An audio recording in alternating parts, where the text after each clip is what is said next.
അടി ഉയരത്തിൽ മലമുകളിൽ സ്ഥിതി ചെയ്യുന്ന അപൂർവ ക്ഷേത്ര സങ്കേതമുണ്ട് കൊട്ടാരക്കര വെണ്ടാർ മൂഴിക്കോടെന്ന ചെറുഗ്രാമത്തിൽ.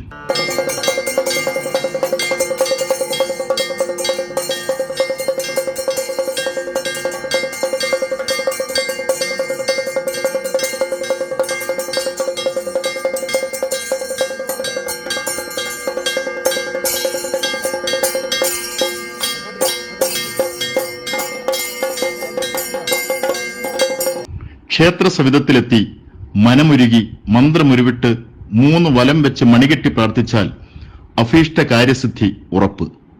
അതാണ് ഈ ക്ഷേത്രം അറിയപ്പെടാൻ കാരണം. പ്രകൃതി ഭംഗി നിറഞ്ഞു നിൽക്കുന്ന തനി ഗ്രാമം. ഇവിടുത്തെ ഏറ്റവും വലിയ കുന്നിൻ മുകളിലായി, പാറയ്ക്ക് മുകളിലായി ഭൂതനാഥ സ്വാമി കുടിയിരിക്കുന്നു.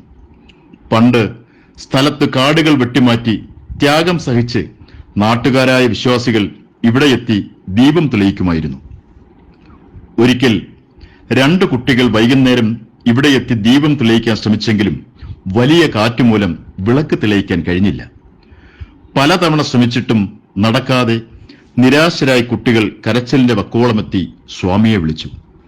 പെട്ടെന്ന് അവധൂതനായി ഒരു വൃദ്ധൻ അവിടെയെത്തി കുട്ടികളെ ആശ്വസിപ്പിച്ചു. അതോടെ കാറ്റടങ്ങി. അദ്ദേഹം കുട്ടികളോട് പറഞ്ഞു, ഇനിയും നിങ്ങൾ ദീപം തെളിയിക്കൂ.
അവർ ദീപം തെളിയിച്ചു. അത്ഭുതമെന്ന് പറയട്ടെ, വിളക്കുകൾ പൂർണ്ണ ശോഭയിൽ എരിയാൻ തുടങ്ങി. ഒരു കരിക്ക് നൽകിയ ശേഷം അതും പാറമുകളിൽ ഉടയ്ക്കാൻ നിർദ്ദേശിച്ചു. ഇരുട്ട് വീണ് തുടങ്ങിയ സ്ഥലത്തുനിന്നും കുട്ടികളെ വീടിന് സമീപം വരെ എത്തിക്കുകയും ചെയ്തു. പിന്നീട് കുട്ടികൾ തിരിഞ്ഞു നോക്കിയെങ്കിലും അദ്ദേഹത്തെ കണ്ടില്ല. ഇത് നാട്ടിൽ പാട്ടായതോടെ ഇവിടേക്ക് വിശ്വാസികൾ പ്രവഹിച്ചു.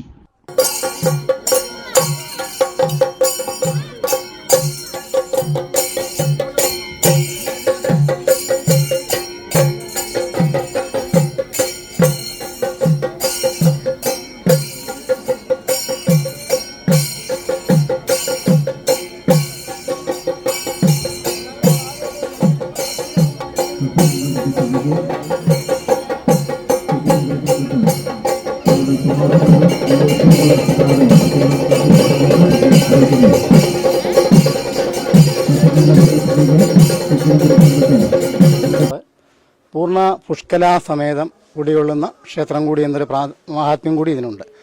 അതായത് ഇത് വളരെ ചുരുക്കമായിട്ട് മാത്രമേ പല ക്ഷേത്രങ്ങളിൽ കാണാറുള്ളൂ. അതായത് ധർമ്മശാസ്ത്ര പൂർണ്ണ പുഷ്കലാസമേതം കുടികൊള്ളുന്നു. അതോടൊപ്പം തന്നെ മഹാഗണപതിയും ശ്രീ മുരുകസ്വാമിയും ഈ ക്ഷേത്രത്തിലെ പ്രധാന ഉപദേവന്മാരായി കാണപ്പെടുന്നു. അതോടൊപ്പം തന്നെ താഴെ ഭുവനേശ്വരി ദേവിയും പ്രധാന ഉപദേവന്മാരാണ്. ഇവിടുത്തെ ഏറ്റവും പ്രധാന വഴിപാട് അല്ലെങ്കിൽ ഇവിടുത്തെ ഏറ്റവും പ്രാധാന്യം എന്ന് പറഞ്ഞാൽ മൂലസ്ഥാനമാണ്. മൂലസ്ഥാനം എന്ന് പറഞ്ഞാൽ ആ കാണുന്ന ശില, അണ്ടാ വിളക്ക് എത്തിയിരിക്കുന്ന സങ്കല്പം. ഇവിടുത്തെ പ്രധാന എന്ന് പറഞ്ഞാൽ നമ്മൾ ഭക്തൻ വന്നു കഴിഞ്ഞാൽ, നമ്മൾ ആര് വന്നാലും ആദ്യം അവിടെ തൊഴും, വിളക്ക് കത്തിക്കും, കരിക്കടിക്കും. ഇതാണ് ഇവിടുത്തെ പ്രധാന വഴിപാട്. ഏതൊരു ഭക്തൻ വന്നാലും ആദ്യം ദർശനം നടത്തുന്നത് മൂലസ്ഥാനമാണ്. എന്ന് പറയുമ്പോൾ അതിന് അത്രത്തോളം പ്രാധാന്യമുണ്ടെന്ന് അതിൻ്റെ കാര്യം മനസ്സിലാവുമല്ലോ. അതോടൊപ്പം തന്നെ മഹാദേവനും പാർവതിയും കുടികൊള്ളുന്ന അല്ലെങ്കിൽ ഒരേ പീഠത്തിൽ വസിക്കുന്ന ചുരുക്കം ക്ഷേത്രങ്ങളിലൊന്നാണിത്. ഇവിടുത്തെ പ്രധാന വഴിപാടെന്ന് പറഞ്ഞാൽ മണികെട്ട് വഴിപാടാണ്. എന്താണ് ഈ മണികെട്ട് വഴിപാടെന്ന് പറഞ്ഞാൽ കാര്യസ്ഥിതി പൂജയാണ് മണികെട്ട് വഴിപാട്. എന്താണ് കാര്യസ്ഥിതി പൂജ എന്ന് പറഞ്ഞാൽ നമുക്ക് അല്ലെങ്കിൽ നമ്മൾ ഉദ്ദേശിക്കുന്ന ഒരു കാര്യം നടക്കാൻ വേണ്ടി മഹാദേവന് നമ്മൾ സമർപ്പിക്കുന്ന വഴിപാടാണ് മണികെട്ട് വഴിപാട്. അതായത് നമ്മൾ മഹാദേവൻ്റെ പീഠത്തെ വെച്ച് പൂജിച്ച മണി ഭക്തജനങ്ങൾക്ക് കൊടുത്തു കഴിയുമ്പോൾ ഭക്തജനങ്ങൾ ഭക്തിയാദരപൂർവ്വം ഇതിന് 3 പ്രദക്ഷിണം വെച്ച് തൊഴുത് പ്രാർത്ഥിക്കും. അതിനുശേഷം മൂലസ്ഥാനവും തൊഴുത് പ്രാർത്ഥിക്കും. അതിനുശേഷം ഭക്തജനങ്ങൾ നമ്മൾ മണി കെട്ടിയിരിക്കുന്നുണ്ടല്ലോ, ഇതേപോലെ സ്ഥലങ്ങളിൽ മണി കെട്ടുന്നു. അപ്പോൾ ഈ മണി കെട്ടിക്കഴിയുമ്പോൾ അവരുടേതായ അതായത് കാര്യസ്ഥിതി പൂജ എന്നതിന് പറയുന്നത് അതിന് ഒരുപാട് അനുഭവങ്ങളുണ്ട്. അതായത് ഒരുപാട് ഭക്തജനങ്ങൾ ഇവിടെ നിത്യമായിട്ട് വന്ന് തിരുമേനി അത് നടന്നു, അല്ലെങ്കിൽ ഞങ്ങൾക്ക് അതിനെ സാധിച്ചു എന്നിങ്ങനെയാണ് എന്ന് പറഞ്ഞാൽ ഈ ദേവനെ സംബന്ധിച്ചോളം അല്ലെങ്കിൽ ഈ ക്ഷേത്രത്തെ സംബന്ധിച്ചോളം ഏറ്റവും പ്രധാന വഴിപാടാണ് മണികെട്ട് വഴിപാട്. അതോടൊപ്പം തന്നെ ഈ മഹാദേവനും പാർവതിയും ഒരു പീഠത്തിൽ കുടികൊള്ളുമ്പോൾ ഒരു പീഠത്തിൽ തന്നെ വസിക്കുന്ന ക്ഷേത്രങ്ങളാണെന്ന് ഞാൻ നേരത്തെ പറഞ്ഞില്ല. അപ്പം മംഗല്യഭാഗ്യത്തിന് നടത്തുന്ന സ്വയംവരാർച്ചന അതും വളരെ വിശേഷമാണ്. ഇതിൻ്റെ ഏറ്റവും പ്രാധാന്യത തിങ്കളാഴ്ച രാവിലെ മാത്രമേ ഈ വിശേഷാൽ അർച്ചന ഇവിടെ നടത്തപ്പെടാറുള്ളൂ. എന്ന് വെച്ചാൽ പാർവതീ ദേവിയും കൂടി ഇരിക്കുമ്പോൾ ആ വളരെയേറെ പ്രാധാന്യമുണ്ട്. അതിൻ്റെ അർത്ഥം എന്ന് വെച്ചാൽ ഒരുപാട് കുട്ടികളായാലും വന്ന് പറയുന്നുണ്ട് ഞങ്ങളുടെ കല്യാണം അല്ലെങ്കിൽ അതിനുള്ള ആലോചനകളൊക്കെ ഒരുപാട് നടക്കുന്നുണ്ട്. ഇതൊക്കെ എല്ലാ കാര്യങ്ങളായാലും ശരി എന്ന് പറഞ്ഞാൽ അത്രയ്ക്ക് അനുഭവത്തോട് അല്ലെങ്കിൽ അത്രയ്ക്ക് വിശ്വാസത്തോടു കൂടിയാണ് അവരിവിടെ എന്ന് പറയുന്നത്.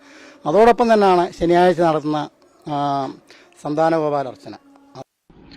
കാലക്രമത്തിൽ ആരാധനയ്ക്ക് ഭംഗം വന്നെങ്കിലും നാട്ടിലുണ്ടായ അനിഷ്ടങ്ങളെ തുടർന്ന് നാട്ടുകാർ ഒത്തുകൂടി ദേവപ്രശ്നം നടത്തി. കാട്ടുവഴികൾ തെളിയിച്ച് ഉമാമഹേശ്വരന്മാരെ കൽവിളക്കുകളിൽ ആവാഹിച്ച് ആരാധന നടത്തി. പിന്നീട് ശ്രീ ഭൂതനാഥ സ്വാമി ട്രസ്റ്റ് രൂപീകരിച്ച് ചെറുപ്പക്കാരായ ഭക്തർ ഒത്തുകൂടി മലമുകളിൽ ഉമാമഹേശ്വര ക്ഷേത്രവും ശ്രീ ഭൂതനാഥ ക്ഷേത്രവും നിർമ്മിച്ചു. പ്രകൃതിക്ക് കോട്ടം തട്ടാതെയാണ് നിർമ്മാണം. ഇവിടെത്തിയാൽ ദേവദർശനവും നടത്താം. പ്രകൃതിയുടെ മനോഹാരിത കുളിർക്കാറ്റിൽ ആസ്വദിക്കുകയും ചെയ്യാം. സമുദ്രനിരപ്പിൽ നിന്നും ഏകദേശം 3000 അടി ഉയരത്തിലാണ് ശ്രീ ഭൂതനാഥസ്വാമി ക്ഷേത്രത്തിന്റെ സ്ഥാനം. ഇവിടേക്കെത്താൻ 324 പടവുകളുമുണ്ട്. മലമുകളിലേക്കുള്ള ഈ പടികൾ കോൺക്രീറ്റിൽ നിർമ്മിച്ച ബീമുകളാണ് താങ്ങി നിർത്തുന്നത്. താഴെ നിന്ന് നോക്കിയാൽ വളരെ മനോഹരമായ കാഴ്ചയാണിത്. സ്ത്രീ പുരുഷ ഭേദമന്യേ ഇരുമുടിക്കെട്ടുമായും സ്വാമി ദർശനത്തിനിവിടെ ധാരാളം